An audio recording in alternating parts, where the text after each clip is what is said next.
2015 წელი იწყება 19 თებერვალს დავის კოტაკიდან, ეს არის თხის, ანუ ცხრის წელიწადი, რომელიც მოგცნობს პირველ რიგში შესაძლებლობას მშვიდობიანად გადავწყვეტოთ ნებისმიერი საკითხები, პრობლემები.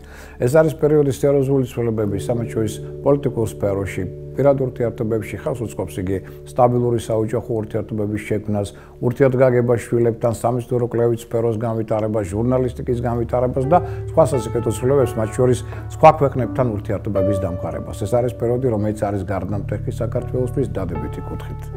რაც შეეხება ფავორიტებს ამ წლის, ეს არის ყოველთვის მწვანე თხის წელიწადი.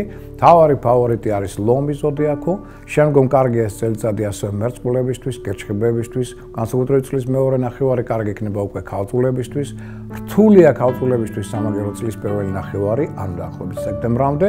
წლის მეორე ნახევარი ასევე გართულდება და უფრო მეტ პრობლემებთან იქნება დაკავშირებული სასტორთათვის და ასევე მშვილდოსანთათვის. დანარჩენი ზოდიაქოს ნიშანთათვის წელიწადი საშუალოა. მე მინდა მივულოცო სრულიად საქართველოს ტელეკომპანია მაესტროს თითქოს თქვენთაგანს ახალი საოცრად კარგი საინტერესო საქართველოსთვის გარდამტეხი წელიწადი უსურო პლანეტების კეთილ განწყობა, ბედნიერი ვარსკვლავის პოვნა პირველ რიგში ჯანმრთელობა, იმიტომ რომ წელიწადი ძალიან მნიშვნელოვანი იქნება ჯანმრთელობის განვითარების, გამაგრების კუთხით და რასაკვირველია, წინსვლა, სულიერი ევოლუციური ზრდა და განვითარება.